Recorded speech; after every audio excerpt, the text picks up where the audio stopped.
Kajal and Mariam to come and express their feelings to their beloved parents and grandparents.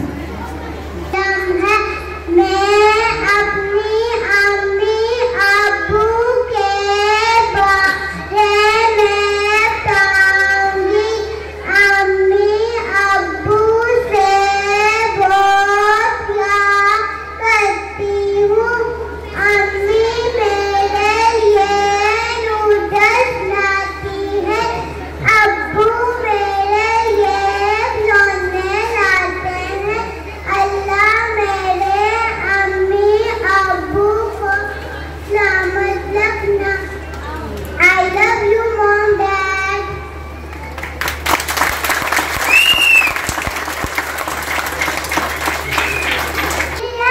मैं अपने दादू दादी से बहुत प्यार करता हूँ ताकि और लोग होते हैं दादू दादी।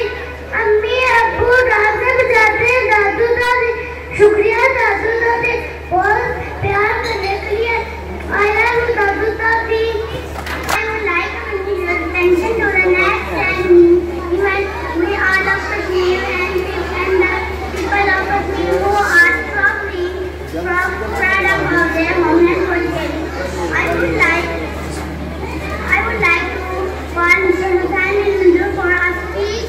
Please come and share with us on this excuse. सोने दो अगर वो सो रहे हैं गुलामी की नींद में। सोने दो अगर वो सो रहे हैं गुलामी की नींद में। हो सकता है कि वो आप आज़ादी का देख रहे हो। Mister president, to unite and stand against the tyrants. Freedom of Kashmir is not possible unless world comes to know the reality of so-called democracy. Unless we are united, unless we are devoted. I will sum up my thoughts with this one. जब अपना काफिला अज़्मो यकीन से निकलेगा, जहाँ से चाहेंगे रास्ता वहीं से निकलेगा। वतन की मट्टी मुझे एड़ियाँ रगड़ने दे, मुझे यकीन है चश्मा यहीं से निकलेगा।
रुए जमीन पर जन्नत नजीर वादिये कश्मीर।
न सिंधी न पंजाबी न बलोची न पठान, मैं हूँ मुसलमान, मेरी जान Pakistan.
Of the mobile phone.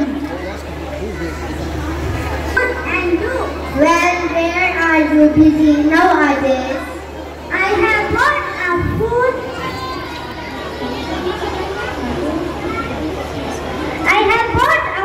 Now. I bought it. Right, mobile phone is very useful for us. It has made global communication faster. Apart from talking, we can produce, use internet and can do lot more things. Yes, it has made our life easier and comfortable.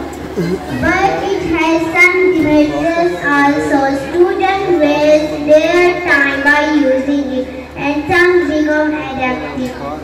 You are right, excessive use can cause various harms. It can also affect eyesight. Absolutely, excess of anything is bad. We should use it with care, caution to avoid its dark side. I totally agree with you. Thank you so much for reminding me it's damage. You are most welcome. The hero has prepared a beautiful song in this read with your deep round applause from Tayyar Aziz from pre-nursery. Today when nursery is so story. When we are done, when we rise, when we die, and stronger and brighter. What a pleasure to be the best I can be. Thank you for having me. Thank you for having me. Our life, a burning bright, knowing the guiding light. Happy graduation.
कि जिसके दस्ते कुदरत में हर काम के इब्तदा और इंतहा है, उसके नामे नामी से जो बरकत डालने वाला और तौफीक बख्शने वाला है, उसके इनामात का कितना शुक्रिया अदा किया जाए कि जिसने सरवरे कायनात सल्लल्लाहु अलैहि वसल्लम को हम सब के लिए रहमत बनाकर भेजा।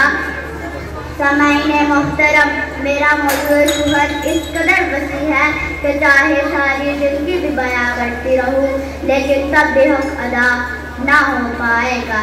जी हाँ, मेरा मौजूद सुहद सीरतुन नबी सल्लल्लाहु अलैहि वसल्लम, वो हस्ती के जिसके आने से अरब में निखारो बहार आ गई, वो हस्ती का जिसके आने से जहालत के अंधेरे खत्म हो गए। आप सल्लल्लाहु अलैहि वसल्लम बच्चों, बूढ़ों और दूर, कौम दर कौम, मुल्क दर मुल्क, करिया बकरिया, कू बकू, वर्ष से कायनात की हर शय के लिए इशार कर आए। वो शम्मा उजाला जिसने किया 40 बरस तवारू में, एक रोज चलकने वाली थी सब दुनिया के दरबारों में। सदरे वरामी एक मोहम्मद के लिए, एक मुसलमान के लिए, नबी अकरम सल्लल्लाहु अलैहि वसल्लम की ज़ाते वरामी हर लिहाज से मक़दूम महवर है। आप सल्लल्लाहु अलैहि वसल्लम का अहलाक कामिल है। आप सल्लल्लाहु अलैहि वसल्लम के आने से औरत को वो मकाम मिला, वो साया रहमत मिला कि उसे हुकूक से माला माल किया गया। आपकी शफ़क़त हर एक तबके के बच्चे के लिए आप थी। एक दफ़ा ईद की नमाज पढ़कर वापस आ रहे थे कि आपने एक बच्चे को देखा जो मायूसी की हालत में बैठा था। आप उसे अपने साथ घर ले आए और उसके सर पर शफ़क़त का हाथ रखा। आपकी शफ़क़त और रहमत का ये आलम था कि एक मर्तबा एक हबशी को आंखों पर हाथ रखा। उसने कहा, ये रसूल अल्लाह सल्लल्लाहु अलैहि वसल्लम है। उस हबशी ने बताया कि सिवाय आप सल्लल्लाहु अलैहि वसल्लम के इस दुनिया में मुझसे इतनी मोहब्बत कोई नहीं कर सकता। आपने उस पर साया फगन होकर अपने किरदार से आइंदा दुनिया के लिए मिसाल कायम कर दी। आपको पता है माँ बाप कितने अनमोल होते हैं। माँ बाप बड़े अनमोल, माँ बाप बड़े अनमोल, माँ बाप बड़े अनमोल, माँ बाप बड़े अनमोल। हुक्म खुदा है इनको कभी तू, हुक्म खुदा है इनको कभी तू सुतक भी ना हो। माँ बाप बड़े अनमोल, माँ बाप बड़े अनमोल, माँ बाप बड़े अनमोल, माँ बाप बड़े अनमोल।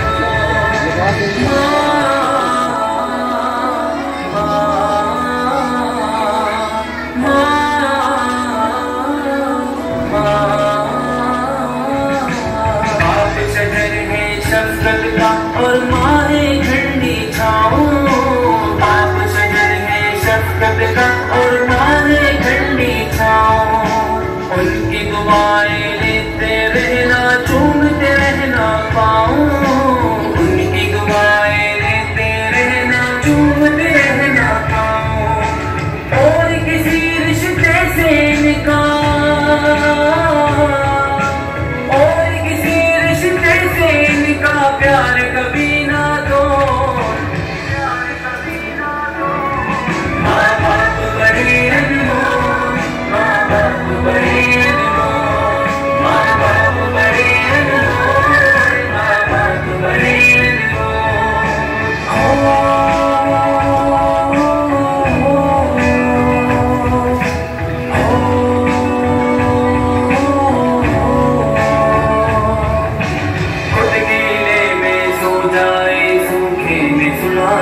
बच्चों को देखकर माँ चल की हवा गर्मी से बचाए बच्चों को।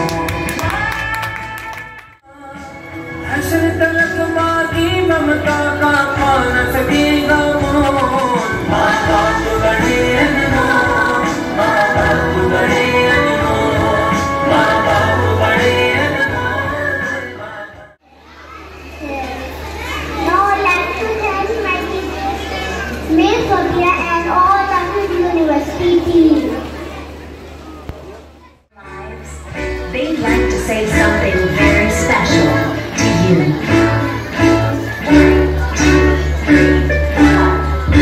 2 little words, 2 little words, 2 little words, not goodbye. It's the end of the year, graduation is here.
Minash-Shaytanir-Rajim. Bismillahir-Rahmanir-Rahim. It is teacher when I was in 90s in Natrak High School, ex-headmaster Haji Bashir Parvaz Sahab, and chief guest Imtiaz Raja Sahab. Thank you sir for coming and honoring us. सबसे पहले तो मैं आप सब जो यहाँ पे तशरीफ लाए, आप सबका दिल की गहराइयों से शुक्रिया अदा करता हूँ कि आपने अपना कीमती वक्त हमारी मुख्तसर सी कॉल पे निकाला और हमें ये एजाज़ बख्शा कि हम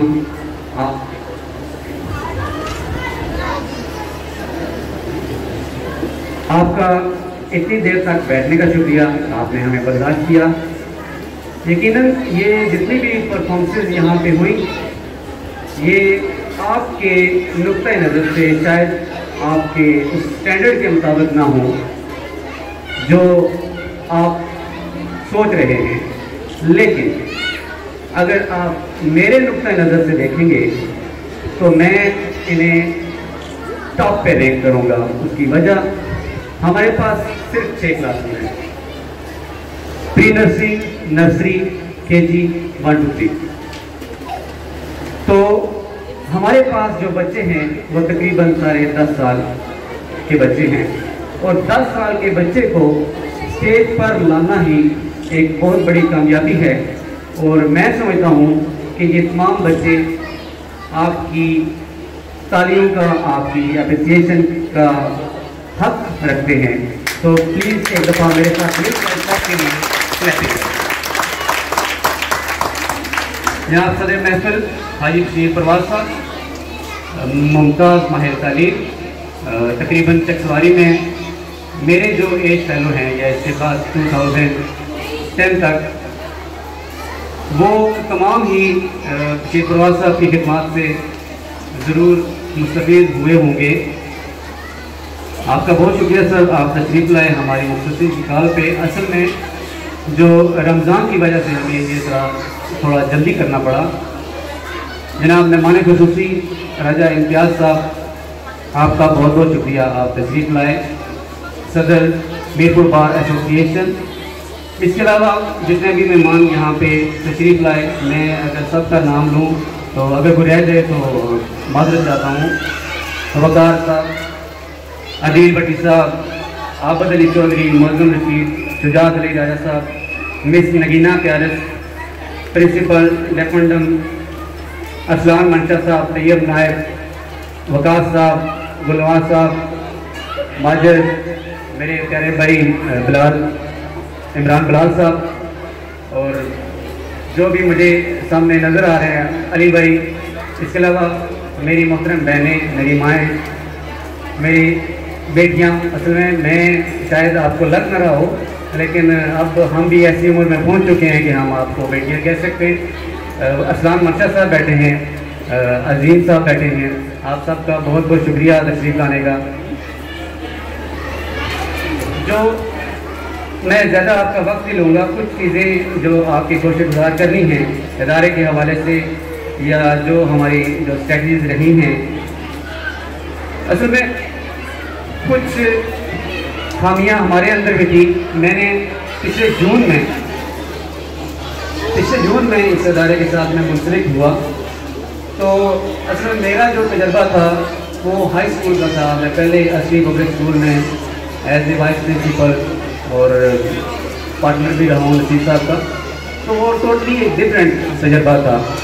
और जब मैं प्री नर्सरी या जो मल्टीप्री क्लासेस हैं, जब मैं इस फील्ड में आया तो मेरे लिए ये एक बहुत बड़ा चैलेंज था, सरप्राइजिंग था, जिसे शुरू में मुझे समझने में बहुत मुश्किल आई, क्योंकि एक बिल्कुल अगर आप इसको कह सकते हैं कि 180 डिग्री पे था पुराने तजर्बे से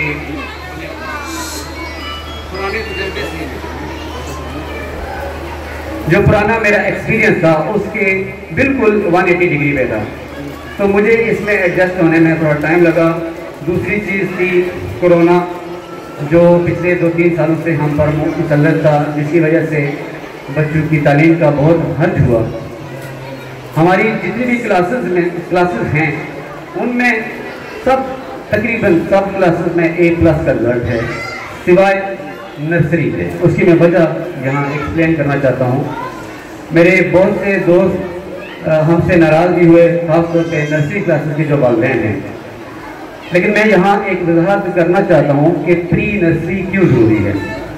प्री नर्सरी में एक बच्चा पूरा साल लगाकर कुछ सीखता है, कम से कम बैठने का तरीका, बोलने का तरीका, उसको लफ्ज़ों की पहचान होती है, उसका कॉन्फिडेंस थोड़ा आता है। वो यहाँ पे कई वालिदैन ऐसे बैठे होंगे जिनको पता है कि 3-3, 4-4 महीने गुजर जाते हैं, इसके बावजूद बच्चे क्लास में बैठते हैं। क्योंकि बच्चा एक बिल्कुल डिफरेंट माहौल से जब एक दूसरे माहौल में आता है तो उसके लिए उसमें अपने आप को एडजस्ट करना बहुत मुश्किल होता है। तो इसलिए प्री नर्सरी चूँकि हमारे पिछले साल नहीं हो सकी कोरोना की वजह से, थ्रू आउट द ईयर, इस वजह से जो बच्चे नर्सरी में आए उनके लिए इस साल एडजस्ट होना बहुत ही मुश्किल रहा है। लेकिन उसके बावजूद मैं क्रेडिट पेश करता हूँ टीचर्स को जिन्होंने बहुत ज़्यादा मेहनत की। लेकिन फिर भी मैं इस चीज़ को एक्सेप्ट करता हूँ कि उसमें हमारी कमी रह गई। इसके अलावा सिलेबस, जो हमारे स्कूल का सिलेबस है, बाद लोग एतराज़ भी करते हैं, लेकिन मैं आपको इसकी एक छोटी सी मिसाल दे सकता हूँ कि जो हमारे पास जो सिलेबस है ऑक्सफोर्ड का, उससे मेरे बच्चे चूँकि शुरू से इसी स्कूल में पढ़ रहे हैं, मैं ये दावा कर सकता हूँ, ये चैलेंज कर सकता हूँ कि मेरी बच्ची इस वक्त क्लास 2 में है। और मैं ये चैलेंज किसी भी स्कूल के बच्चे को कर सकता हूँ कि क्लास 5 का, 4 का बच्चा लेकर आएँ और मेरी बच्ची के साथ या क्लास 2 के बच्चे के साथ उसको बिठाएं और उनके साथ उनका कंपैरिजन करें रीडिंग का कि कौन सा बच्चा रीडिंग सही करता है। और मैं एज इंग्लिश को एज ए लैंग्वेज अगर समझता हूँ कि उसको अगर आपने सीखना है या उसको आपने आगे बोलना है, तो उसकी सबसे जो पहली सीढ़ी है वो है रीडिंग।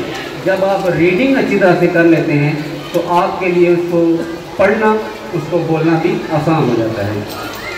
हमारे पास जो तादाद है वो थोड़ी सी है, आपने बच्चों को देखा होगा, तकरीबन तमाम ही बच्चे स्टेज पर आए हैं। 68 जो हमारे पास तादाद, जो शुरू में सेशन के शुरू में जो तादाद थी 42 थी, और इस वक्त हमारे पास 68 बच्चे हैं। तो हम मयार को तरजीह दे रहे हैं। हमारी क्लास 3 में सिर्फ 2 बच्चे हैं। हमारे पास दाखिले भी आए लेकिन हमने नहीं किए, उसकी वजह कि हम मयार को तरजीह देते हैं, क्वांटिटी को नहीं। हमारा जो बजट है नहायत मुनासिब है, लेकिन उसके बावजूद हम मयार पर कोई भी कम्प्रोमाइज़ नहीं कर रहे हैं। इसके अलावा जो स्कूल की जो हमारी एक स्पेसिफिकेशन है कि हम वालिदैन के साथ राब्ते में रहते हैं, और इसका एक बेहतरीन ज़रिया हमारा जो है वो हमारे व्हाट्सएप ग्रुप हैं। तमाम ही वालिदैन, चाहे वो कोरोना की छुट्टियाँ हुई या जिस तरह भी हुआ, लेकिन हमारा और वालिदैन का जो रिश्ता है, जो कम्युनिकेशन है, वो कभी भी गैप उसमें नहीं आया। हमेशा राब्ते में रहे हम। कोई भी वालिदैन को जो ट्रबल आती थी टीचिंग के हवाले से या किसी रीडिंग के हवाले से, तो वो थ्रू व्हाट्सएप ग्रुप जो है वो उससे रब्ता कर सकते थे। इसके अलावा जब हमारा जो सिलेबस आखिर में एंड ऑफ द ईयर हमें जो सिलेबस भेजा, मैं एक चीज़ को बड़ा मानता हूँ कि मैं रट्टू तोते बनाने की कोशिश नहीं कर रहा, बल्कि सिलेक्टिव हम करते हैं, एक सेलेक्ट करते हैं सिलेबस, तो उसमें हम बच्चों को कोशिश करते हैं कि बच्चे के लिए बोझ न बने। मैं पिछले दिनों एक रिसर्च पढ़ रहा था, उसमें ये लिखा था कि जितना आपके बच्चे का वजन है उसके 10% से ज़्यादा अगर आपके स्कूल के बच्चे का बैग है तो वो बच्चे में मुख्तलिफ तरह की बीमारियाँ पैदा करता है, जिसमें से सबसे बड़ी बीमारी जो है वो कमर का दर्द है। तो इस वजह से हमने जो बुक हमने स्टार्ट की थी स्टेपिंग स्टोन्स के हवाले से, तो उसमें हमने साइंस, सोशल स्टडी और कंप्यूटर, ये तीनों का हमने एक कॉम्बो बनाया था, जिससे बच्चों के ऊपर बोझ काफ़ी हद तक कम हो गया था। मुझे याद है कि जब हमने मैट्रिक पास किया तो तकरीबन 1 या 2 महीने गुजरने के बाद ना हमें ऐसे याद थे, ना हमें एप्लीकेशन याद थी, और ना ही जो चीज़ें हमने रटी हुई थी वो हमें कुछ भी याद नहीं रहा था। तो बेसिकली जो बच्चे को एक पढ़ाने का या उसके जहन में एक चीज़ बताने का ये मकसद होता है कि आप इससे फेमिलियर हो जाए और आपने ये पढ़ लिया। आप ये ना कहें कि सारा हम पढ़ाते सारा हैं, लेकिन उसमें से हम सेलेक्ट कर लेते हैं कि ये सिलेबस बच्चे के लिए सही रहेगा, मुनासिब रहेगा, और ये कम से कम बच्चा एक दफ़ा उसको पढ़ लेता है और यही उसके लिए काफ़ी है। जो हमारे टीचर्स हैं, अच्छा बाकी स्कूल्स में आप देखेंगे, मैं किसी की बुराई नहीं कर रहा, लेकिन यहाँ पर जो डिलेमा है हमारे सोसाइटी में वो ये है कि जो छोटी क्लासेस होती हैं उनमें सबसे कम पढ़ा लिखा टीचर लगाया जाता है अमूमन, लेकिन हमारे यहाँ प्री नर्सरी में 3 टीचर्स, 2 टीचर्स, 1 हेल्पर, इसी तरह नर्सरी में प्रेप 1, 2, 3 सब में हमारे जितने भी टीचर्स हैं कम से कम ग्रेजुएट हैं और इंग्लिश लैंग्वेज कोर्स सब ने कर रखा है। हम कंप्यूटर प्रैक्टिकली करवाते हैं, जो उसका सिलेबस होता है वो हम हर क्लास में हमने कंप्यूटर रखा हुआ है, तो बच्चे प्रैक्टिकल भी कर लेते हैं। इसके अलावा जो हमारे अपना जैसे मैंने पहले बताया कि मेरा एक जो फील्ड था पहले वो बिल्कुल डिफरेंट था हाई स्कूल का, लेकिन अब क्योंकि मैं इस फील्ड में आया हूँ मदरसे में, तो अभी मुझे कम से कम ये साल सीखने में लग गया है। तो जो भी हमारी खामियां थी, जो हमसे गलतियां हुई, हमें पता है हमसे भी गलतियां हुई, तो मैं उन तमाम के लिए आपसे माजरत करता हूँ और मैं ये कोशिश कर रहा हूँ कि उनको ओवरकम किया जाए, उनको कैसे सुधारा जाए और उनको किस तरीके से हम बेहतर बना सकते हैं बच्चों की बेहतरी के लिए। तो चूँकि वक्त बहुत ज़्यादा हो चुका है, इसके बाद प्राइज़ डिस्ट्रीब्यूशन सेरेमनी भी है, तो मैं अपना वक्त आगे प्रेसिडेंट के लिए और चीफ गेस्ट के लिए देना चाहता हूँ। बहुत शुक्रिया आप सब के आने का। इंशाल्लाह जो रिज़ल्ट के हवाले से है वो मैं कहता चलूँ कि जो रिज़ल्ट आप सब आज ही लेके जाएंगे और रिज़ल्ट के हवाले से या पेपर्स के हवाले से उसमें बुक्स में जो फाइल है उसमें सारे पेपर्स भी मौजूद हैं बच्चों के। जो एक हमारा पूरा असेसमेंट होता है वो भी हमने उसमें एक पेज लगाया है, रिज़ल्ट कार्ड भी है। तो अगर उसके बारे में आपको कोई भी तहफ़्फ़ुज़ात हैं या आपको समझ नहीं आ रही है तो आप मंडे से आप स्कूल में आकर इस पर डिस्कस कर सकते हैं। रिज़ल्ट के हवाले से, बच्चों की प्रमोशन के हवाले से आप फाइल्स लेके जाना, खाना आपके लिए हम जो भी हम कर सकें इंतज़ाम वो हमने मुनासिब का किया है, वो आपने साथ लेके जाना है। बहुत शुक्रिया आप सबके तावन का, आप सबके आने का। बहुत जब मैं तमाम के नाम लूँ तो फिर लंबा हो जाएगा। तकरीबन मेरे सारे शकील बैठे हुए हैं जो सोशल मीडिया और मीडिया के साथ उनका ताल्लुक़ है। मेरे अज़ीज़ तलबा, मेरी बहनों, बेटियों और मोहतरम बुजुर्गों, अस्सलाम वालेकुम। जैसा कि जाहिद ने बताया कि मेरा चूँकि तालीम ही के साथ ताल्लुक़ रहा है और मेरी ज़्यादातर सर्विस भी चकसवारी में रही है। और पहले भी शायद किसी जगह मैंने बताया था कि मेरी जो 60 साल की उम्र है उसमें से जो 45 साल है वो मेरे चकसवारी हाई स्कूल में गुजरे, as a student, as a teacher और एज ए हेड। जो 15 साल आउट हुए हैं वो 5 साल वो हैं जब मैं बच्चा था, स्कूल दाखिल नहीं हो सका, और 5 साल वो हैं जो मैं कॉलेज या यूनिवर्सिटी में रहा, और फिर 5 साल में एज ए हेडमास्टर दामरी वाला में रहा। ये 15 साल अगर निकाल दें तो बाकी 60 साल में से 45 साल मैंने चकसवारी में गुजारे हैं। और मैं अपने आप को बड़ा खुशकिस्मत समझता हूँ कि अल्लाह ताला ने मेरे लिए तालीम का शोबा चुना, और मैं और ऐसा शोबा जिसे पैगम्बरी पेशा कहा जाता है। नबी पाक की वैसे तो बेशुमार उनकी अज़मतें हैं, लेकिन उन्होंने अपने आप को मौलम कहलाना पसंद फरमाया कि मुझे मौलम बनाकर भेजा गया, और हम उन्हीं के पैरोकार हैं। और फिर अल्लाह ने हमें ये शर्फ बख्शा कि हम भी तालीम के पेशे से मुस्लिक हो और लोगों में तालीम को फैलाएँ। मैं आपको बताता चलूँ कि जो इम्तियाज़ राजा साहब हैं ये गुरकीत तो माशाल्लाह अच्छे हैं, लेकिन जो इनकी असल खसूसियत है ये मुकर्रर बहुत अच्छे हैं। और मैं चाहता हूँ कि मैं अपना टाइम को कम करूँ और उनकी बातें ज़्यादा से ज़्यादा सुनूँ। लेकिन सबसे पहले मैं इस अदारे की तमाम मालूमात को और प्रिंसिपल जाहिद बशीर को मुबारकबाद पेश करता हूँ कि उन्होंने बहुत ही अच्छा और खूबसूरत प्रोग्राम पेश किया। आगे मैं जब इंचार्ज राजा साहब के साथ बैठा था तो ये बात हुई थी कि सबसे मुश्किल काम यहाँ स्टेज पर आना है, सिर्फ आना और खड़ा होना, इसके बाद बोलना होता है। जो बच्चा एक दफ़ा यहाँ खड़ा हो जाए वो कहते हैं स्टेज पर आकर काम में आप लोग काम पे काम जाती है, तो बिल्कुल सही है। कि वो यहाँ आए और उनकी टांगे नहीं कांपी, ना कांपे टांगी है, तो ये बड़े गर्व की बात है। तो जैसे जाहिद ने बताया कि छोटे बच्चों को पढ़ाना मैं समझता हूँ सबसे मुश्किल है। आप कह रहे थे कि मेरा क्योंकि मैं directly as a senior teacher आया और साइंस टीचर था, और जैसे आपको मालूम है कि साइंस में ज़रा समझदार और लायक बच्चे होते हैं और उनको पढ़ाना या समझाना मैं समझता था बड़ा आसान है। मैं जो बात समझाना चाहता था आसानी से समझा देता था।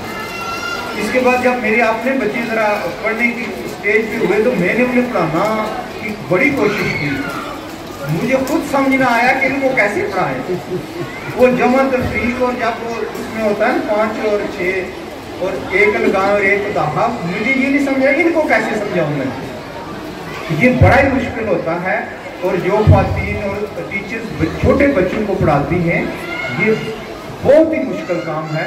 और आपने जिस तरह इनको तरबियत दी है, स्टेज पे खड़ा किया है और उन्होंने अपनी परफॉर्मेंस दी है, मैं सही कहता हूँ हैट्स ऑफ और मैनी अप्लाउज फॉर यू।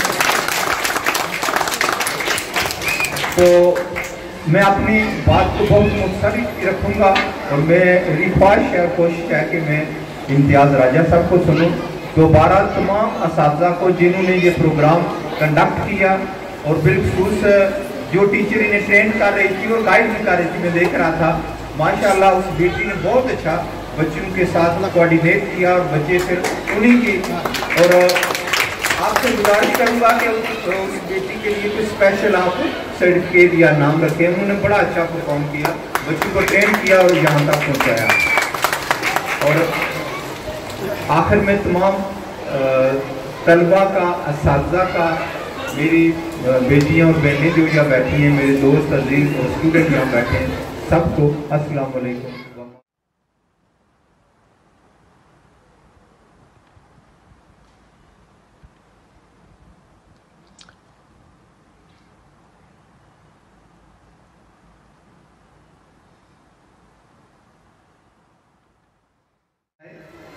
तो एक अफसोसनाक वाक़या पेश आया जिसमें मेरे भतीजे और कज़न का एक्सीडेंट हुआ। तो मेरे लिए मेरे बड़े भाई मेरे वालिद की जगह भी हैं। तो अभी इन्होंने मेरे कान में सरगोशी की, इनके लिए क्लैपिंग करें। इन्होंने 20,000 रुपये की लाई। मेरे बड़े भाई शायद बशीर सुहाय साहब ने इदारे के लिए 20,000 रुपये का ऐलान किया। बहुत शुक्रिया, थैंक यू। नायब सदर प्रेस क्लब चकसवारी, बहुत सारे नाम मैं लेना चाहता हूँ, वक्त उसकी इजाज़त नहीं देता है। मैं बहुत मुख्तसर बात करना चाहूँगा, लेकिन बात बातों पर आपकी गहरी तवज्जो मुझे चाहिए होगी। मैं सबसे पहले किड्स यूनिवर्सिटी के जो फाउंडर हैं वकार हनीफ साहब और जाहिद बशीर साहब प्रिंसिपल, मैं उनका शुक्रगुजार हूँ कि उन्होंने मुझे इज़्ज़त दी, मुझे बड़ी मोहब्बत दी और मुझे बड़ा एहतराम दिया। इतने खूबसूरत फंक्शन में, इतनी बड़ी खूबसूरत तकरीब में मुझे बहैसियत मेहमान खुसूसी बुलाया। मैं अपनी तरफ से और मीरपुर बार के तमाम वकला की तरफ से इस इज़्ज़त अफजाई पर उनका शुक्रगुजार हूँ। मुअज़्ज़ज़ ख़ातीन व हज़रात, कुछ बातें हैं जिनको हमने समझना है, कुछ कॉन्फ्लिक्ट्स हैं जिनको हमने दूर करना है। अगर हम वो कॉन्फ्लिक्ट दूर कर सकें उन बातों को समझ सकें तो हम भी तरक्की याफ्ता मुल्कों में शुमार हो सकते हैं, हम भी बड़े इंसान बन सकते हैं। उनमें से पहली बात जो समझने वाली है वो ये है कि इल्म की सारी उम्र क्या है। माहिरीन कहते हैं कि जितना एक 4 साल तक बच्चा सीखता है उसके बाद 80 साल तक उसके बराबर नहीं सीख सकता है।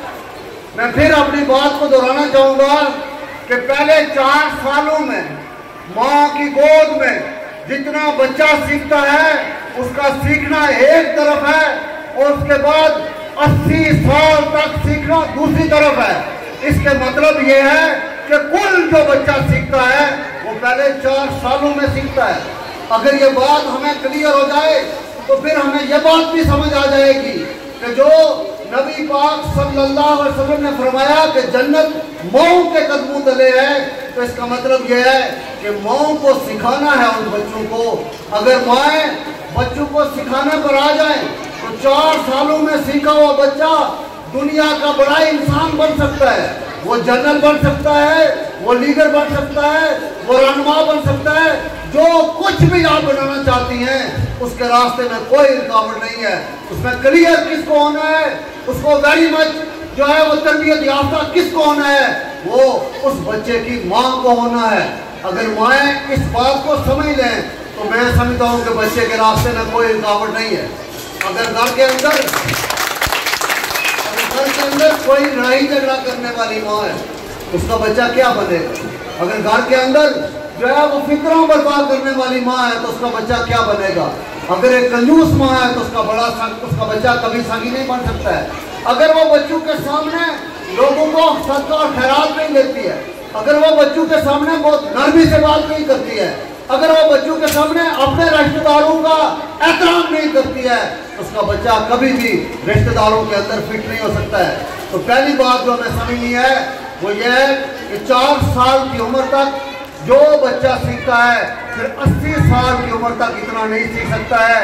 और वो सिखाने वाली अगर माँ है तो फिर माँ को अपने ज़हन को बड़ा क्लियर करना पड़ेगा कि वो अपने बच्चे को क्या बनाना चाहती हैं। उन्हें बहुत नरम होना पड़ेगा, उन्हें बहुत हम्बल होना पड़ेगा, उन्हें बहुत मोहब्बत घर के अंदर बहुत अमन की फजा कायम करना पड़ेगी, तभी बच्चों की दुरुस्त परवरिश हो सकती है।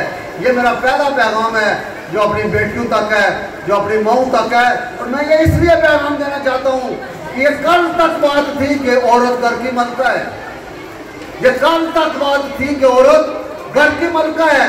आज की बात यह है कि औरत घर की मलका ही नहीं है, मुल्क की मालका भी है। अगर उसने मुल्क की मालका बनना है, अगर उसने मुल्क की मालका बनना है, उस मालका के लिए, मुल्क के लिए उसको अपने अमायार को, अपनी सोच को, अपनी फिक्र को कहीं तब्दील करना होगा। तो मैं जो घर की औरत घर की मालका ही नहीं है, मुल्क की मालका ही है, मैं इस बार सब दूसरी बात मैं कहना चाहता हूँ ये है, इस दुनिया के अंदर गुज़श्ता सदियों में जो बड़ा इंसान पैदा हुआ है वो कहा जाता है आइंस्टाइन।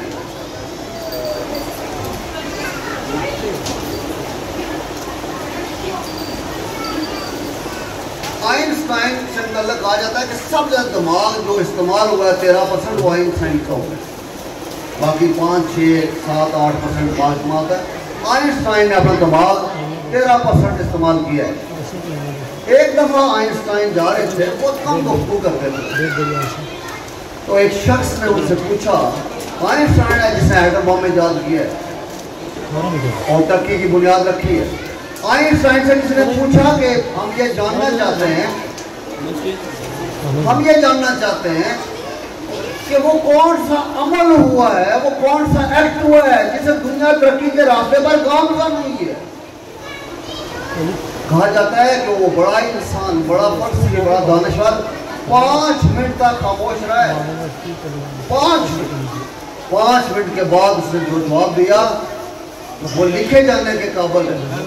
उसने कहा हाँ, वो अमल जिसे दुनिया तरक्की के रास्ते पर गामज़न हुई है वो अमल ये था कि एक यूनिवर्सिटी बनी थी, एक तालीमी अदारा बना था, वहां से तरक्की शुरू हुई थी। आप मेरे ख्याल में मेरी बात से मुतफिक नहीं है।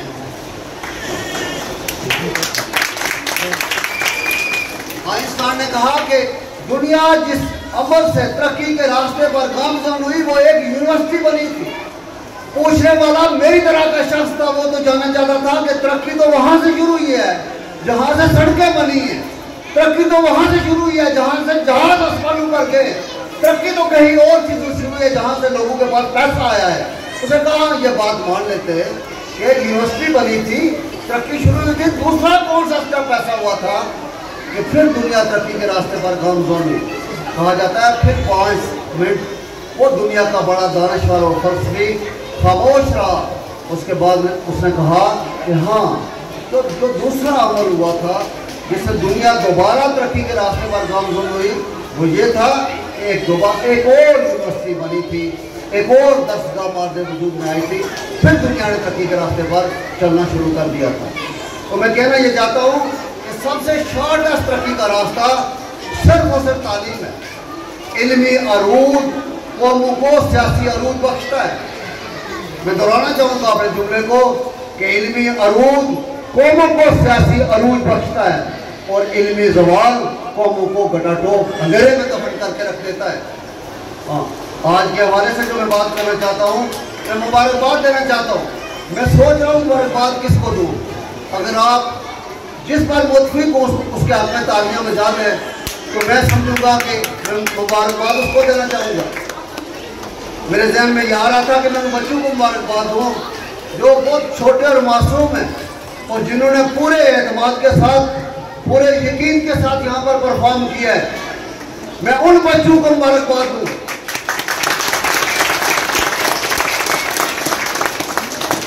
फिर मेरे जहन में ये बात आई कि वो बच्चे, उनको मुबारकबाद दूँ या उन वालिदैन को मुबारकबाद दूँ जिन्होंने इस दरसगाह का इंतखाब किया और यहाँ पर मिल गए। बेहतरीन दरसगाह में बच्चों को भेजा, मैं उनको मुबारकबाद दूँ। फिर मेरे जहन में ये बात आई कि उनको दूँ या उन टीचर्स को मुबारकबाद दूँ जिन्होंने उन बच्चों पर मेहनत करके उनको ये मकाम बनाया। इस पर मैं जो बात कहना चाहूँगा वो एक जुमला है, वो अगर आप लिख सकें तो इस पर लिख लें कि दुनिया की कोई लाइब्रेरी और लेबॉर्ट्री, हाँ, दुनिया की कोई लाइब्रेरी और लेबॉर्ट्री उस्ताद के मुंह से अदा होने वाले अल्फाज का नेमल बदल नहीं हो सकती। दुनिया की कोई लाइब्रेरी और लेबॉर्ट्री उस्ताद के मुंह से अदा होने वाले अल्फाज का नेमल बदल नहीं हो सकती है। और जो उस्ताद की सख्ती बर्दाश्त नहीं करते फिर उन्हें दुनिया जान की सख्तियाँ झेलनी पड़ जाती है। तो मैं जो बात आपसे शेयर करना चाहता हूँ वो ये है कि 1969 में ये जो इस्राइल मुल्क है ये बहुत छोटा मुल्क है, पूरी दुनिया पर हुकूमत इस्राइल की है। अमेरिका को भी इस्राइल का नाम बनाया हुआ है। मुल्क कितना है? लाहौर जितना मुल्क है, जितना लाहौर है सारा इतना इस्राइल है। और आबादी कितनी है उसकी? 85 लाख आबादी है। यहूदी कितने हैं? 65 लाख। कुल यहूदी इस्राइल के अंदर 65 लाख है। 65 लाख यहूदियों का गलबा 1 अरब 90 करोड़ मुसलमान 65 लाख यहूदियों के गुलाम है। नहीं, उनकी पॉलिसी कर सकते हैं। वजह उसकी क्या है? वजह आज मैं आपसे शेयर करना चाहता हूँ। 1969 में $1 बिलियन यहूदियों ने इकट्ठा किया। $1 बिलियन हमारा पाकिस्तान का बजट नहीं था 1969 में। वो अपने चीफ रबी के पास गए, वो अपने सबसे बड़े आलिम के पास गए। उन्होंने कहा ये हमने इसलिए इकट्ठा किया है कि हम ये चाहते हैं कि इस्राइल के अंदर जो हमारी मजहबी इबादत गाह है, संकाक उसको बोलते हैं, जो हमारी मस्जिद, गिरजा और मंदिर है, उनका संकाक है। उन्होंने कहा हम चाहते हैं हमारा संकाक जो तामीर हो और दुनिया भर के यहूदी उसमें इबादत के लिए जाएं, तो वो संकाक दुनिया का सबसे खूबसूरत हो, सबसे बड़ा हो और लगा हो। उन्होंने कहा हम इसके लिए $1 बिलियन लाए, एक मुल्क के बजट से ज्यादा पैसा हम लाए। आप ऐसा खूबसूरत सदका बनाएं कि हम जाएं और दुनिया हम पर रश करे कि हमारी इबादतगाह सबसे खूबसूरत है। चीफ रबी ने वो पैसे लिए, उन्होंने कहा लोगों, अल्लाह तक पहुंचने के लिए किसी मस्जिद, किसी मेहराब, किसी मंदिर और किसी संकाफ की जरूरत नहीं है। अल्लाह तक पहुंचने के लिए इल्म की जरूरत है।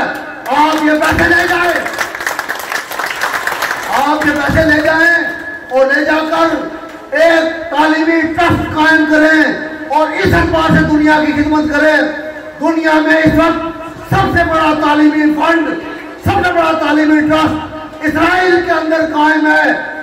57 मुसलमान ममालिक, 1 अरब 90 करोड़ मुसलमानों के पास इस वक्त सिर्फ 2 मुस्लिम साइंटिस्ट हैं और 65 लाख सऊदियों के पास 180 जो है नोबेल इनाम याफ्ता साइंटिस्ट हैं। मुझे बताओ, दुनिया भर किसको हुकूमत करने का हक हासिल है? दुनिया भर किसको बरतरी रखने का हक हासिल है? दुनिया का निजाम किसकी मर्जी से चले, किसको हक हासिल है? उसी को हासिल है जो इल्म के मैदान में फजीलत रखता है, जो इल्म के मैदान में बरतरी रखता है, जो इल्म के मैदान में एक कमांड रखता है। अगर वो इस्राइल को हासिल है तो उसे ही ये बरतरी का हक हासिल है। जिस दिन हम मुसलमानों ने इल्म के मैदान में वो बरतरी कायम कर ली, उस दिन दुनिया हमारे नक्शे कदम पर चलेगी, उस दिन दुनिया हमारा हुक्म मानेगी।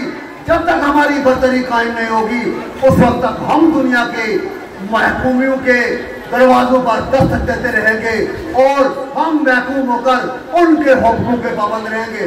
कोई और राज नहीं है, कोई और राज नहीं है, सिर्फ और सिर्फ यही राज है। हाँ, जो बात मैं आपसे शेयर करना चाहता हूँ वो ये है कि जिंदगी बगैर नजरिए के ऐसे ही है जैसे बगैर तेल के चिराग। कोई जिंदगी का मकसद होना चाहिए। ये खाना पीना, ये मकान जायदाद, ये कपड़े लेना ले जाना, इन पर अपनी जिंदगी को बसर कर देना, ये कोई जिंदगी नहीं है। जिंदगी का कोई मकसद चाहिए, कोई नजरिया चाहिए, कोई कमिटमेंट चाहिए। वो कमिटमेंट, वो नजरिया ऐसा होना चाहिए जिसके लिए हम जिए, जिसके लिए जान देने की बारी आए तो हमारा घर भी कुर्बान हो जाए, हमारी जो है वो जायदाद भी कुर्बान हो जाए, और अगर वक्त आए तो हमारी जिंदगी भी कुर्बान हो जाए। आप सब एक दफा इस पर गौर कर लें कि क्या हमारी जिंदगी का कोई मकसद है जिसके लिए हम जी रहे हैं, या यही मकसद रह गया है कि कपड़े जो है ना, ये मकान, ये जायदाद, ये बैंक, ये पैसे, इसी के लिए हम अपनी जिंदगी का सारा मुसर्रफ करें। अगर ये जिंदगी है तो ये कोई जिंदगी नहीं है। अगर इसका नाम जिंदगी है, कोई जिंदगी नहीं है। जिंदगी का एक नजरिया चाहिए। आज का मेरा पैगाम आपसे ये है कि कोई तय कर ले, हर बच्ची, हर बच्चा, हर बेटी, हर बेटा, हर औरत, हर मर्द, हर फर्द, हर शख्स ये तय कर ले उसकी कोई जिंदगी है और उसकी जिंदगी का कोई मकसद है। बगैर मकसद की जिंदगी ऐसे ही है जैसे बगैर तेल के चिराग हम लिए फिरते हैं, उसके अंदर कोई रोशनी नहीं है। एक इंसान जिसके लिए ये सारी कायनात पैदा की गई, एक इंसान जिसको जिंदा रखने के लिए सूरज तलू होता है, चांद तलू होता है, सूरज गरूब होता है, दरियाओं में रवानी है, हवाओं में रवानी है, परिंदों की सारी परवाज, पहाड़ों की सारी उठान सिर्फ और सिर्फ मेरे और आपके लिए है। अगर हमारी जिंदगी का कोई मकसद नहीं है तो बेमकसद जिंदगी का ना होना एक सिर्फ कोई मानी रखता है। मैं सबसे गुजारिश करना चाहूंगा, ये तय कर ले कि जिंदगी का कोई मकसद होना चाहिए। इल्म का हासिल ये है कि जन्नत से निकला हुआ इंसान जमीन पर दोबारा एक नई जन्नत तामीर करे। मैं बात को दोहराना चाहूंगा, इल्म का हासिल ये है कि जन्नत से निकला हुआ इंसान जमीन पर दोबारा एक नई जन्नत तामीर करे। मैं जिस गांव से ताल्लुक रखता हूँ वो आपसे दूर है, वो डडियाल का आखिरी गांव कठाड़ है। जिस गांव वो जो हमारा गांव है उसके अंदर 4 कबीलों के लोग रहते हैं। डिफरेंट सियासी जमातों के लोग रहते हैं, डिफरेंट इख्तलाफात जैसे आपके मोहल्ले में हो सकते हैं, हमारे मोहल्ले में भी मौजूद है। हम सारे गांव के लोग महीने में एक दिन इकट्ठे होते हैं, दिन हमारा तय, सारे लोग मिलकर खुद खाना पकाते हैं और सारे लोग बिना तखसीस कबीला बरादरी, बिना तखसीस सियासी इख्तलाफात नजरियात, बिना तखसीस जाति इख्तलाफात, सारे मिलकर इकट्ठे खाना खाते हैं। मैं कहना चाहता हूँ कि ऐसा माहौल आपको भी पैदा करना चाहिए, इस माहौल की तरफ जाना चाहिए। हमने एक दफा यह किया कि सारी अपने गांव की औरतों को बुलाया, बच्चियों को बुलाया, बेटियों को बुलाया, माओं को बुलाया, बीवियों को बुलाया, उनके लिए सोफे और कुर्सियां लगाई। हम मर्दों ने उनके सामने जो है वो हांडियां बनाई, खाने पकाए, खुद पेड़े बनाए, खुद रोटियां पकाई, खुद प्याज काटे, थूम छीले और क्या किया कि उनको सबको बैठा कर खाना खिलाया। और हमने कहा कि आप अजीम हैं, आप वक्त में हैं, आप हमेशा हमें खाना खिलाती हैं, हमें इज्जत देती हैं, हम वो हक अदा नहीं कर सकते, लेकिन इसका एतराफ़ करना चाहते हैं कि हमारी बीवी है वो भी मोहतरम है, बेटी है वो भी मोहतरम है। कोई जिंदगी का मकसद चाहिए। हमने अपने गाँव के अंदर 400 केले के पौधे लगाए। आप इमेजिन कर सकते हैं 60-70 घरों के अंदर 400 केलों का मतलब यह है कि 400 केले के बाग है। हमने 800 फलदार दरख्त लगाए, आम के, आड़ू के, अंजीर के, लोकाट के, माल्टे के, अंगूर के, जापानी फल के, चीकू के, आलू बुखारे के। हमने हर घर के अंदर 15 फलदार दरख्त लगाए हैं ताकि राउंड द ईयर जो कोई शख्स है, जो कोई बच्चा है, उसके घर में किसी फल की कमी ना हो। हमने गांव के दरमियान में एक ओपन लाइब्रेरी बनाई है जहां पर हर तरह के कायदे के बच्चे से लेकर MA PhD तक हर तरह की किताब मौजूद है। औरतों के लिए किचन की किताबें से लेकर कहानी और नावलों तक हर चीज मौजूद है।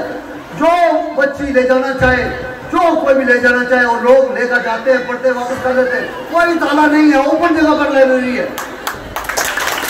हमने उसी गाँव के अंदर ओपन जगह पर एक अलमारी बनाई है। उस अलमारी के अंदर हम औरतों के, बच्चों के सिले अनसिले बेहतरीन कपड़े रखते हैं, शूज रखते हैं। कोई रखने वाले को जानता नहीं है, कोई ले जाने वाले को देखता नहीं है, जो चाहे ले जाए, कोई पूछने वाला नहीं। हम उस अलमारी के अंदर पैकेट रखते हैं घी के, चीनी के, चावलों के, बसार के, दालों के, आलू प्याज के। रखने वाले का पता नहीं है कौन रखा है, ले जाने वाले से हमें गर्ज नहीं है कौन ले गया है। जो कोई गर्जमंद है, जो कोई जरूरतमंद है, ले जाइए। मामला रखने वाला और ले जाने वाला अल्लाह तक है, वही उसकी दुआई है। मैं चाहता हूँ हमने एक तकरीर में सब पूरे इसी तरह का मजमा था। हम हर महीने इस तरह का मजमा लगाते हैं, हर महीने। आपके बहुत सारे चिकसवारी करने के लोग गए हमारे पास। हमने इसी तरह का मजमा लगाया और पूछा कि आप बताएं कि इस गांव की कोई ऐसी औरत है जिसे जिंदगी भर कभी किसी ने कोई तराजा ना किया हो, कोई लड़ाई ना की हो। 5 मिनट लगे। उन्होंने कहा कि एक खाला यातून है, उनका नाम यातून बेगम है, 80 साल उनकी उम्र है। उन्होंने कहा 3 उनकी बहू है, कभी उन्होंने अपनी बहू से भी कोई नाराजगी नहीं की है, कोई इख्तलाफ पैदा नहीं हुआ मोहल्ले के अंदर। हमने उनको शीट दी है, मैं कहता हूँ कल क़यामत के दिन वो 80 साल बूढ़ी औरत अल्लाह के हजूर पेश हो, अल्लाह उनसे सवाल करना चाहे तो वो कहें कि अल्लाह ये जिस गांव में मैंने परवरिश पाई है, उन्होंने मुझे सर्टिफिकेट दिया कि आप उसके बाद भी किसी गवाही की जरूरत नहीं।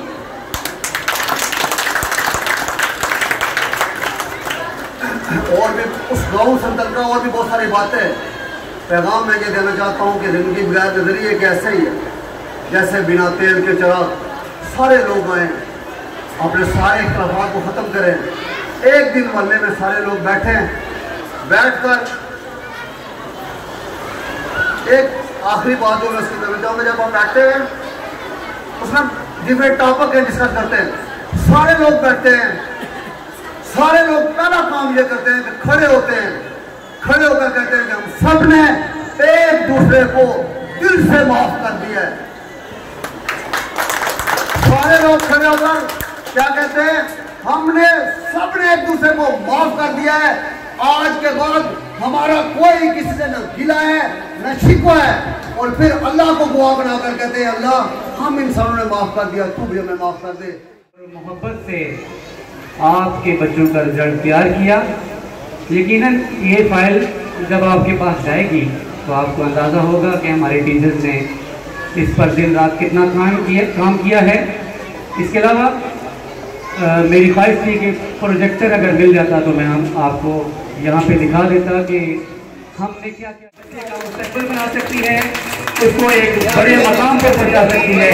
यकीन कीजिए ये जो जितने भी चीफ गेस्ट यहाँ पे तशरीफ लाते हैं या किसी भी सेरेमनी में आते हैं तो कोई वक्त ऐसा हुआ होगा जहाँ उनको एक ऐसी अप्रिसिएशन जो आज आप इन बच्चों को देंगे, ऐसी ही अप्रिसिएशन उनको मिली होगी।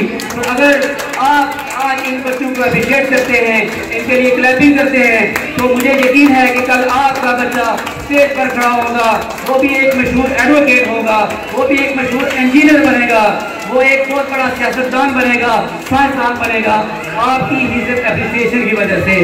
भरपूर क्लैपिंग तमाम बच्चों के लिए जो यहाँ से लाए।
प्रोग्राम के एंड में आपने अपने बच्चों की फाइल लेके जानी है, रिजल्ट लेके जाना है।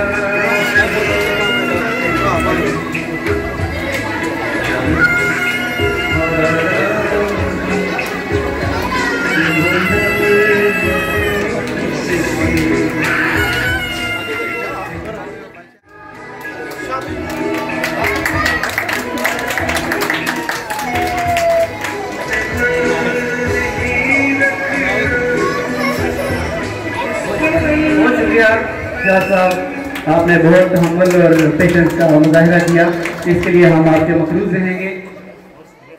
ये एक हम अपनी तरफ से बच्चों को बेहतर, बच्चों की राइटिंग के लिए, बच्चों को एक नया विजन देने के लिए अपनी तरफ से करते हैं। और ये हमारा ये जो बर्डन है सारा ये हमारे ऊपर है।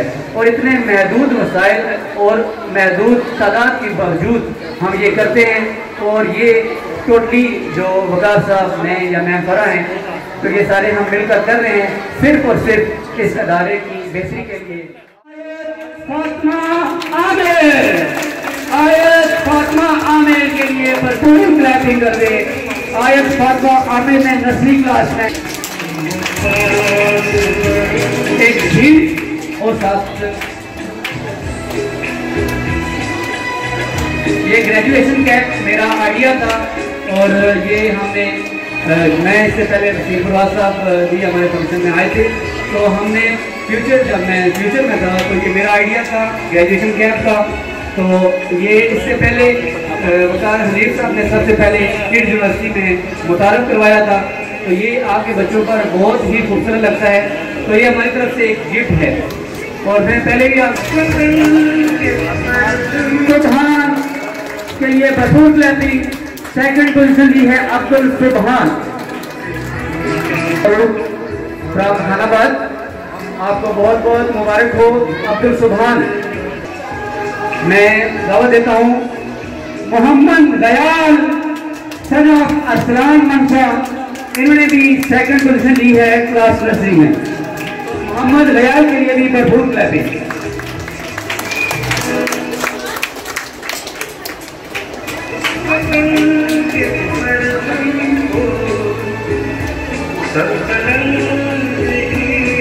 बच्चों की अप्रिसिएशन के लिए प्लीज क्लैपिंग करते रहे।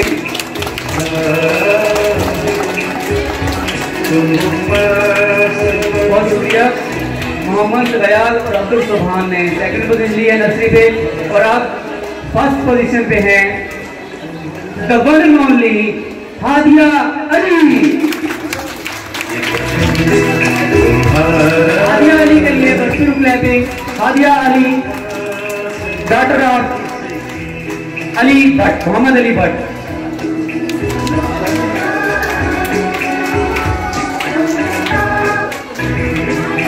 Very sorry to know, Hadia के लिए आप सबसे दुआ की अपील की जाती है। इनका हार्ट का प्रॉब्लम है और इन्होंने जो डॉक्टर्स ने इनके लिए ऑपरेशन सजेस्ट किया है, तो आप सबसे गुजारिश है कि हादिया के लिए, ये बहुत मेरे लिए शॉकिंग है, मैंने अभी सुना है कि वालदा कड़ी है, तो आपसे दुआ की अपील है। वो भी कह रही है कि मेरी बच्ची के लिए दुआ करें। हादिया के लिए एक बार भरपूर clapping.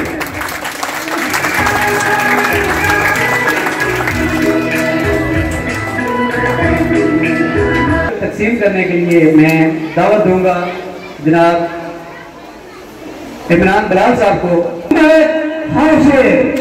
Ahmad Hashir KG class और थर्ड पोजीशन ली है मोहम्मद हाशिर ने, सना मोहम्मद परवेज, सना मोहम्मद चौधरी, मोहम्मद परवेज अख्तर, इनके लिए भरपूर क्लैपिंग।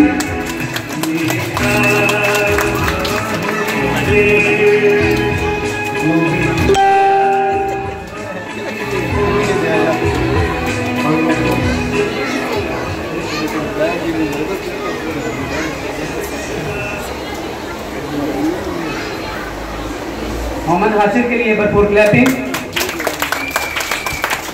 सेकंड पोजीशन ली है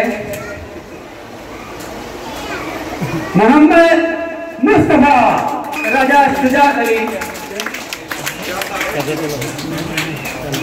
भरपूर क्लैपिंग मोहम्मद मुस्तफा के लिए। सेकंड पोजीशन ली है, क्लास है केजी, और आपकी भरपूर तालियों में ये बैच, कैप और ट्रॉफी अपनी वसूल करेंगे।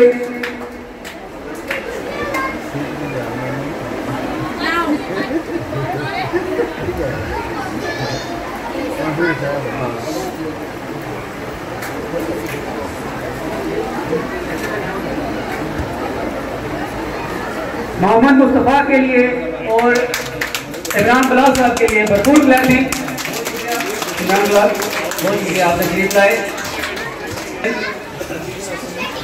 क्लास केजी और फर्स्ट पोजीशन ली है अनाया वकार, दोस्त एसडीओ वकार साहब की बेटी भी है। बहुत बहुत क्लैपिंग और बहुत बहुत मुबारकबाद वकार साहब आपको भी। पहली पोजीशन अनाया वकार। अनाया वकार की जो तबीयत है, मैं इस चीज़ का गवाह हूँ कि पूरा साल बहुत ये एलर्जी की शिकायत है, तो स्कूल इन्होंने बहुत कम अटेंड किया, लेकिन उसके बावजूद इन्होंने मेहनत की और आज उसका सिला देख लें। जो पेरेंट्स डेडिकेटेड होते हैं और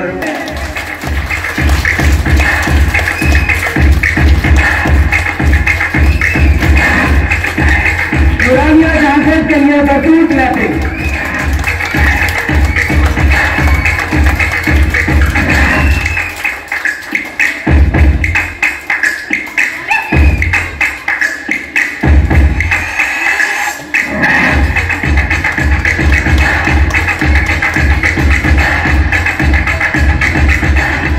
बहुत शुक्रिया मज़लूम साहब। तशरीफ लाएंगे मोहम्मद बिन जाहिद सुहाल।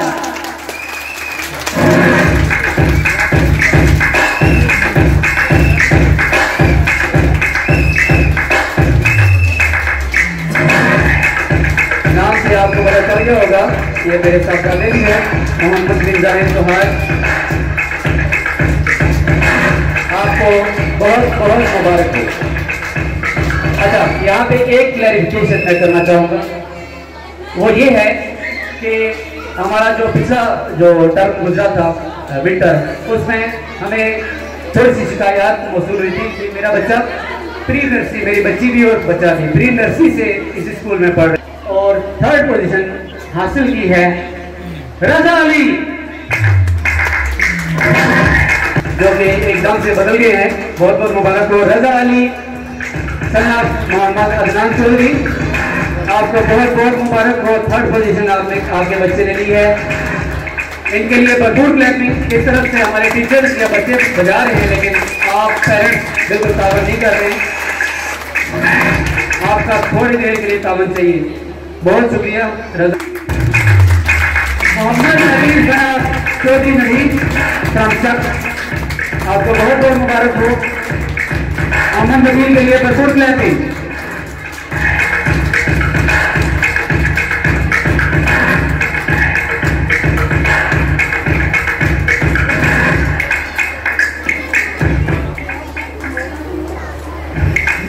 क्लास ग्रेड 1 में असलान खान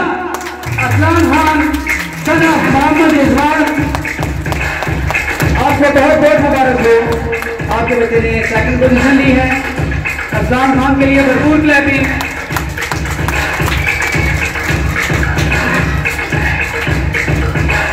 असलान खान हैंड हो गए, बहुत बहुत मुबारक हो असलान खान। फुल क्लैपिंग में आयशा इस्तफा, आयशा इस्तफा डॉक्टर ऑफ मुर्तजा अत्तारी।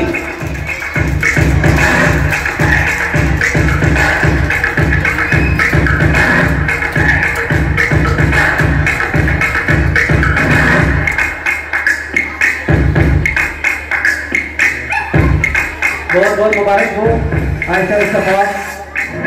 आयशा इस्तफा के साथ फर्स्ट पोजीशन शेयर की है महमूना परवेज। महमूना परवेज के लिए भरपूर clapping. Mahmuna Parvez doctor of Parvez Akhtar.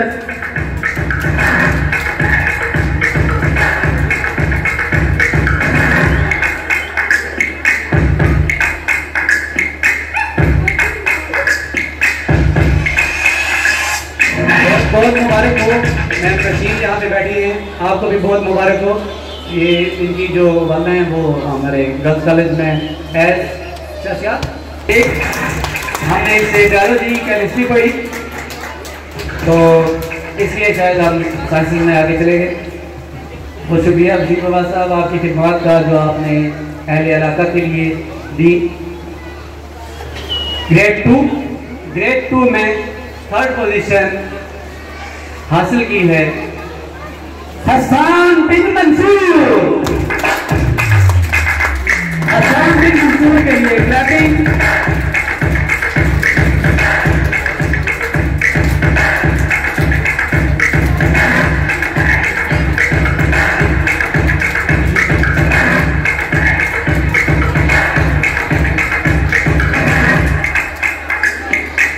Hasan बिन मंसूर जिन्होंने स्पीच भी की थी और एक और भी थे। ये हमारे स्कूल के ब्रिलियंट स्टूडेंट्स में से एक हैं। बहुत बहुत मुबारक हो मंसूर साहब एंड समिया, आप भी यहाँ पे तशरीफ फरमा हैं। ये भी जो गर्ल्स कॉलेज में हासिल की है अब्दुल मन्नान।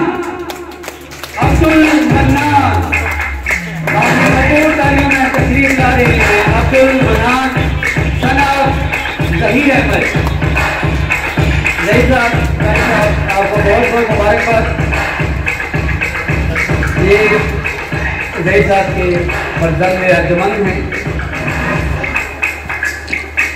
2nd पोजीशन, और ये one of the emerging student of the school हैं, जो कि हमेशा पोजीशन की दौड़ से बाहर होते थे, लेकिन इस दफ़ा इन्होंने कम बैक किया और बहुत अच्छा इन्होंने कम बैक किया। और ये देख लें कि 2nd पोजीशन इन्होंने हासिल की है। अब्दुल मन्नान आपको बहुत बहुत मुबारकबाद। ग्रेट फातिमा ज़हरा सोहार,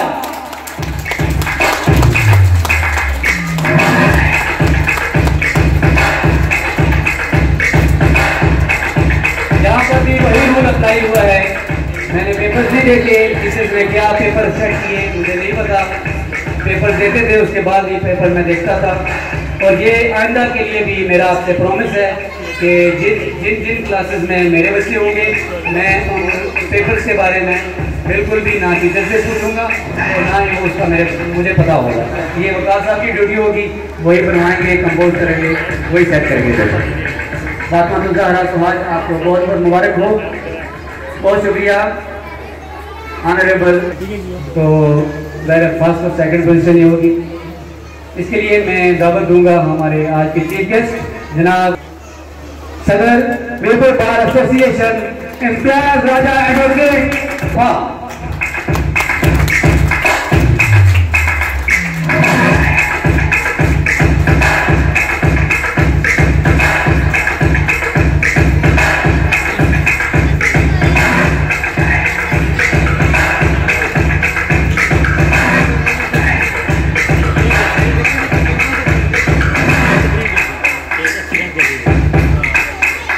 आपका इस्तीफा, आपको बहुत बहुत मुबारकबाद।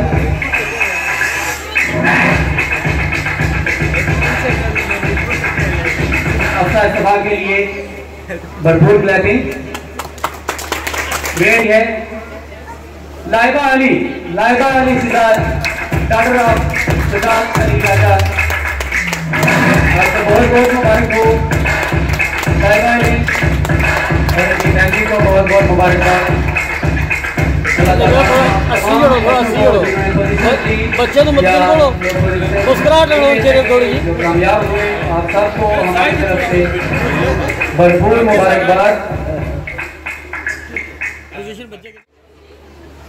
मैं आप तमाम लोगों का अपने चीफ गेस्ट सदर महफिल और जितने भी जर्नलिस्ट भाई और मेरे पेरेंट्स के बच्चों के आए हैं उन सबको मैं खुशामदीद कहता हूँ, वेलकम करता हूँ और शुक्रगुजार हूँ कि इतना मुख्तसर टाइम में स्पेशली इम्तियाज़ राजा साहब ने जो है बड़े मुख्तसर जो है वो कॉल पे वो मेरे पास आए हैं, बड़े दूर से आए, तो मैं शुक्रगुजार हूँ आप लोगों का और सबका।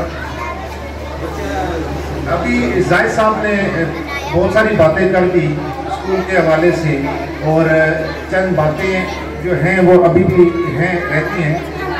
जाहिद साहब ने एक स्कूल के हवाले से बात की कि पेपर्स जो हैं वो उनको नहीं दिखाए गए।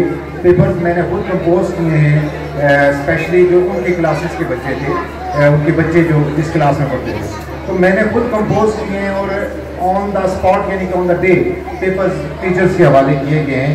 यानी कि स्टैंडर्ड हमने कायम रखा सिर्फ इसलिए कि किसी को भी कोई तहफ़्फ़ुज़ात नहीं होने चाहिए। और दूसरी बात जो जायद साहब शायद भूल गए कि हमने इन क्लासेस के बच्चों के पेपर्स को 3 टीचर्स से चेक करवा के रीचेक करने के बाद 3 दफ़ा रीचेक करने के बाद जाके हमने रिजल्ट तैयार किया है, ताकि किसी भी बच्चे की कोई ऐसी गलती जो हमारी नज़र से ना गुजरी हो किसी एक टीचर के, तो वो दूसरी टीचर या तीसरी टीचर देख सके। तो पोजीशंस मुबारकबाद मुस्तहिक हैं तमाम वालिदैन, तमाम बच्चे जो जिन्होंने पोजीशंस ली हैं। मैं एक समझता हूँ कि पोजीशंस की दौड़ जो है वो अच्छी बात है, होनी चाहिए, लेकिन इतना क्रेज़ नहीं होना चाहिए कि मेरे बच्चे की पोजीशन नहीं आई तो उसकी क्या वजह है या उसके क्या कहाँ मार्क्स घटे हैं। देखिए पोजीशंस यहाँ पर हम जो सेलिब्रेशन करते हैं, एक पूरा फंक्शन अरेंज करते हैं, इसीलिए करते हैं कि मोटिवेशन हो।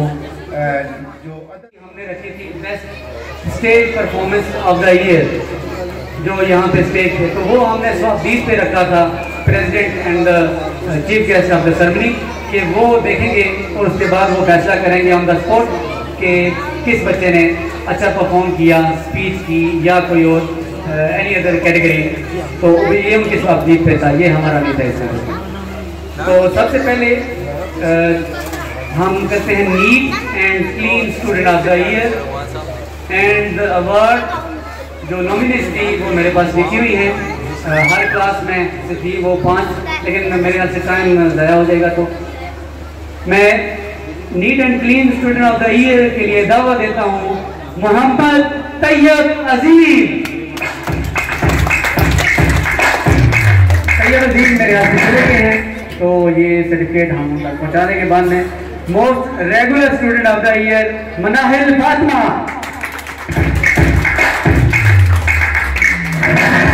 मनाहिल फातिमा डॉक्टर आफताब जफर नडियाल, आपको बहुत बहुत मुबारक हो। सिर्फ एक छुट्टी है पूरे साल में, भरपूर क्लैपिंग इनके लिए। सिर्फ एक छुट्टी है पूरे साल में और ये सर्टिफिकेट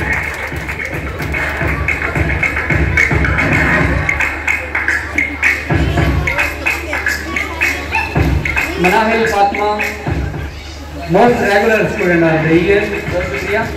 इसके बाद best behaviour in the class, जिस बच्चे ने सबसे अच्छा बिहेवियर क्लास में रखा टीचर्स के साथ और अपने कोलीग्स के साथ, वो है इफ्रा Khalid.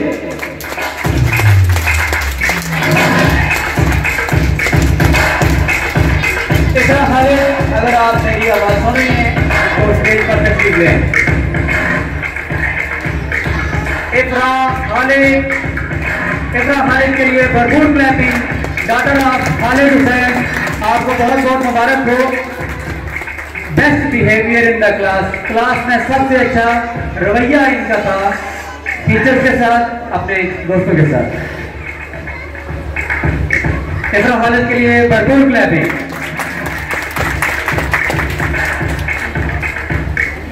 And student of the year, मेरी बहुत ही फेवरेट और पूरे स्कूल की फेवरेट और जिनके बारे में अभी आपसे दुआ के लिए अपील की गई थी, Hadiya Ali. Hadia Ali student of the year.